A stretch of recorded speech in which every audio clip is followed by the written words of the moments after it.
Audition কেন কার অডিওতে number one, এইটা actually কেউ যদি সাউন্ডটা না শোনে তখন আসলে বোঝার কোনো ওয়ে নাই।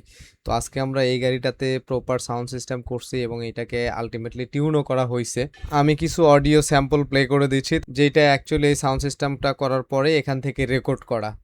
অডিশনের সঙ্গে অ্যাকচুয়ালি হাইরেস যে অডিওগুলা, এটা অডিও সহ ওরা একটা ইউএসবি স্টিক সহ দিয়ে দিছে আমাদেরকে, যাতে সাউন্ডগুলো টেস্ট করতে পারি। তো আমি নর্মালি একটা প্লে করে দেখাইতেছি।